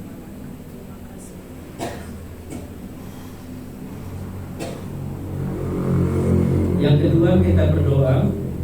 Di sini ada pelayanan anak-anak yang kita lakukan, ada sekolah minggu anak, ada juga persekutuan anak Jumat Gembira setiap hari Jumat ada anak-anak di sini, dan juga ada misi rumah belajar untuk anak-anak. Betapa concern kita dengan anak-anak ini, kita peduli supaya anak-anak kita, regenerasi kita ini, mereka nanti pada akhirnya memiliki iman, memiliki kehidupan yang benar, bahkan juga pengetahuan tentang kehidupan. Kita doakan anak-anak yang kita layani di sini, baik sekolah minggu anak, juga persekutuan anak Jumat Gembira, juga misi anak rumah belajar. Mari kita buka suara, kita berdoa bersama-sama untuk anak-anak ini. Kita berdoa.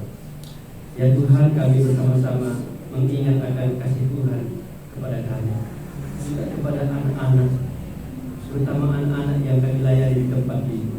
Kami bersyukur beberapa anak ada di tempat ini. Mereka ikut dalam sekolah minggu anak. Mereka dididik oleh guru-guru yang mengenal Tuhan. Kami bersyukur mereka bisa menikmati persekutuan di sini, dan mereka juga boleh mendengar firman Tuhan bertumbuh dalam iman mereka. Ada orang tua mereka juga yang mengajari anak-anak. Biarlah anak-anak ini terus bertumbuh dari iman orang tuanya. Ada teladan dari guru dan orang tua bagi anak-anak. Bahkan kami ingat pelayanan anak dalam persekutuan anak Jumat Gembira. Di tempat ini Tuhan ada banyak anak-anak, bukan saja dari jemaat ini, tapi dari luar jemaat juga anak-anak banyak yang datang dan berkumpul. Mereka mau belajar, mereka mau mendengar firman, mereka mau bersekutu, bahkan mereka mau bersaksi. Terima kasih Tuhan, ada guru-guru, ada orang tua yang peduli dengan pelayanan anak Jumat Gembira. Berkati mereka Tuhan. Kami rindu di depan anak-anak yang memiliki iman yang bertumbuh dalam pengenalan yang benar akan Tuhan. Kalau guru-guru yang mengajar kita dalam pelayanan anak di Jumat Gembira. Bahkan ada misi anak rumah belajar. Kami rindu anak-anak yang bukan saja belajar tentang iman mereka, juga tentang kehidupan, tentang pengetahuan. Kami berdoa supaya Tuhan gerakkan anak-anak ini dengan kerinduan mau belajar, mau diajar. Roh Tuhan juga yang bolong guru-guru yang mengajar, supaya mereka penuh kesabaran, penuh keberanian, hikmat bijaksana dari Tuhan, sehingga anak-anak ini merasakan kasih yang besar. Dan pada akhirnya mereka juga akan datang kepada Tuhan, karena ketika mereka dituntun, diajar, diperhatikan, mereka akan melihat ada Allah di dalamnya. Terima kasih Tuhan, dalam nama Yesus kami berdoa. Amin. Yang ketiga, kita berdoa untuk PI dan KKR yang kita lakukan, baik di tempat ini yang hari ini, yang kedepannya kita hanya 1 bulan sekali, minggu ke pertama ini saja, dan juga di luar jemaat kita akan adakan. Ada beberapa tempat nanti kita bisa lakukan supaya kita bisa membawa kabar baik kepada orang lain. Ya, ada yang di Diski, ada yang di Tanjung Negeri, di Marike ya, dan juga ada kita pernah di Longjong, ya, 6 biji. Di situ kita lakukan, dan kita berdoa supaya melalui PIKKR ini ya, kita bisa membawa kabar baik dan ada jiwa-jiwa yang baru yang diselamatkan bagi Tuhan dan dibaharui tentunya. Jadi kita berdoa untuk PIKKR ini. Di sini hanya minggu pertama dan selebihnya kita buat di luar. Mari kita berdoa bersama-sama untuk PIKKR ini. Kita berdoa. Ya Tuhan, kami bersyukur karena kami di tempat ini belajar firman Tuhan, kami disembahkan, kami dimuridkan, bahkan kami dilatih, di training. Kami berdoa supaya kami bisa bersaksi, bisa melayani, bisa menunjukkan iman kami lewat Injil yang kami beritakan, baik di tempat ini juga di luar tempat ini. Kami rindu terjadi kebangunan rohani, terjadi keselamatan besar. Kami bersyukur untuk rencana Tuhan untuk daerah ini, supaya ada orang yang diselamatkan, ada orang yang dimenangkan, ada orang yang dibahagi. Orang-orang hamba Tuhan, orang-orang yang Tuhan pilih dari jemaat untuk ikut serta dalam tim pelayanan PKKN ini. Ada orang-orang yang menyerahkan dirinya, memberikan hidupnya untuk membawa kabar baik kepada orang lain. Sebagaimana Tuhan Yesus sendiri yang menyerahkan hidupnya bagi dunia. Ini doa kami. Engkau yang menolong kami dalam melakukan penginjilan dan KKN ini dalam nama Yesus. Amin.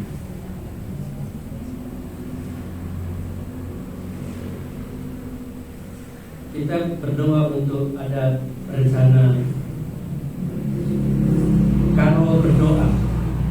Karo ini ada satu persekutuan di daerah Selesai ini, itu membuat kebaktian pembangunan rohani yang direncanakan itu pada tanggal 17 Mei, Sabtu 17 Mei 2025. Itu tempatnya di Jambur Serbaguna, Pasar 6, Padang Brahram, Kecamatan Selesai. Itu temanya meraih jiwa-jiwa dan memantapkan hatinya agar tetap setia ikut Yesus Kristus. Di situ pengkhotbahnya pendeta Dr. Anda Kencana Sembiri Pelawi MPH. Jadi kita doakan ini, kita juga diundang untuk datang. Nanti kita bicarakan selesai ini apakah kita mau hadir atau tidak. Tapi kita berdoa untuk rencana Karo berdoa ini. Nama persekutuannya namanya Karo berdoa. Ini bukan satu gereja tapi denominasi gereja ya. Jadi kita berdoa untuk rencana KKN 17 Mei, hari Sabtu ya, 17 Mei di Jambur Serbaguna. Mari kita berdoa bersama-sama untuk kebaktian kebangunan rohani. Kita berdoa. Ya Tuhan, kami bersama-sama juga malam ini berdoa untuk daerah Kecamatan Selesai ini. Kalau ada rencana kebangunan rohani, kami bersyukur Tuhan menggerakkan orang-orang kudus Tuhan untuk membangunkan kerohanian masyarakat Kecamatan Selesai ini yang mereka rencanakan diadakan pada hari Sabtu 17 Mei di Gedung Serbaguna dan Brahram. Tuhan, kami berdoa agar betul-betul firman diberitakan, betul-betul terjadi kebangunan rohani bagi jemaat Tuhan, dan jalan Injil itu terus bersuara pakai hamba-Mu, orang-orang yang ikut di dalam kepanitiaan, terutama yang menyampaikan firman Tuhan, Ibu Pendeta Dr. Anda Kencana Sembiri Pelawi. Kami berharap supaya betul-betul terjadi kebangunan rohani seperti yang kami doakan selama ini, seperti yang kami harapkan. Tuhan kirimkan orang-orang yang menggerakkan orang-orang percaya di daerah ini, bahkan di seluruh langkat ini. Kami berdoa ya. Kami bersyukur untuk acara ini diadakan biarlah ada orang yang akan mengalami kasih karunia di dalam nama Yesus. Kami berdoa. Amin.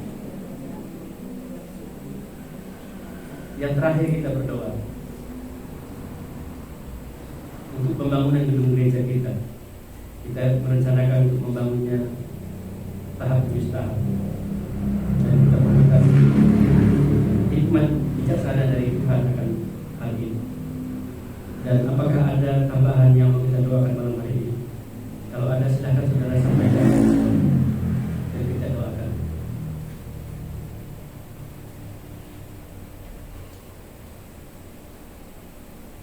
Kalau tidak ada, kita khusus doakan untuk pembangunan gedung gereja ini. Tahap demi tahap kita doakan. Dan kita minta hikmat Tuhan, bijaksanaan dari Tuhan dalam memulai ini. Nanti selesai ini saya minta nanti Ibu Tiur akan memimpin kita di dalam doa penuh. Mari kita buka suara, kita berdoa bersama-sama, kita berdoa. Ya Tuhan, kami bersama-sama berdoa pada malam ini mengingat akan rencana kami di sini melakukan pembangunan gedung gereja ini, supaya kami bisa digembalakan di sini, dimuliakan di sini, dilayani di tempat ini. Bahkan kami bisa bertumbuh bersama-sama, membawa orang-orang untuk datang belajar di tempat ini. Kami butuh hikmat Tuhan, kami butuh kuasa bisa mengenai Tuhan, supaya kami dengan sehati melakukannya. Kami rindu ke depan. Tuhan pakai kami secara luar biasa, pakai kami untuk menunjukkan kasih Tuhan ini. Dan untuk memberkati kami, usaha yang kami lakukan, dana yang kami perlukan, tukang yang kami perlukan juga. Tuhan siapkan kami keamanan, izin, dan semua yang kami butuhkan. Kami bergantung kepada Tuhan saja. Terima kasih Tuhan, yakinkan kami bahwa Engkau Allah bersama-sama dengan kami. Tuhan mengaruniakan kami ada di sini supaya kami menjadi berkat. Karena itulah yang Tuhan rencanakan, maka itulah tujuan kami membangun rumah Tuhan ini. Supaya kami bisa jadi satu, dewasa, memuliakan Allah dan memberkati sesama. Genapkanlah itu Tuhan, ini doa kami dalam Yesus Kristus. Kami akan doa. Amin.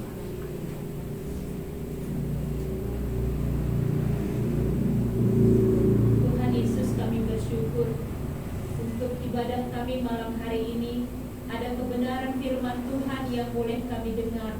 Kami bersyukur, kami mengingat betapa baiknya Tuhan yang memberikan kami pengenalan yang benar akan Tuhan, sehingga kami punya iman. Bagaimana kami meyakini Tuhan ada di dalam hidup kami. Tuhan memberikan kuasa kepada kami. Tuhan tidak jauh, Tuhan dekat, bahkan ada di dalam kami. Dan kami diberikan kuasa oleh Tuhan untuk melakukan hal-hal yang besar bersama Tuhan.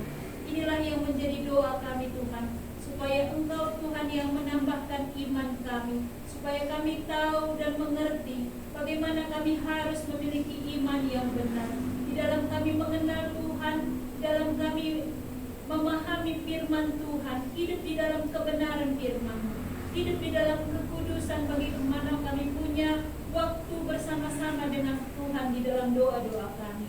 Kami bersyukur Tuhan untuk kebenaran firman Tuhan yang boleh kami dengar malam hari ini. Dan kami juga bersyukur kalau kami bisa bersama-sama berdoa kepada Tuhan untuk apa yang Tuhan percayakan bagi kami, untuk boleh kami kerjakan. Tuhan, Engkau mendengar segala permohonan doa kami. Dan kami mempercayai bahwa Tuhan yang baik dan berkuasa itu akan menjawab tepat pada waktunya. Tuhan memakai kami juga untuk menjadi alat Tuhan di daerah Kecamatan Selesai ini. Kiranya Tuhan yang memberkati kami, memberanikan kami untuk kami bisa melayani, untuk kami bisa memberitakan Injil Tuhan. Inilah doa kami Tuhan, supaya nyatalah kami bisa melihat bagaimana iman kami berjalan bersama dengan Tuhan. Terima kasih Tuhan, sekali lagi kami bersyukur untuk pertemuan kami malam hari ini. Sebentar kami akan berpisah dari rumah Tuhan ini.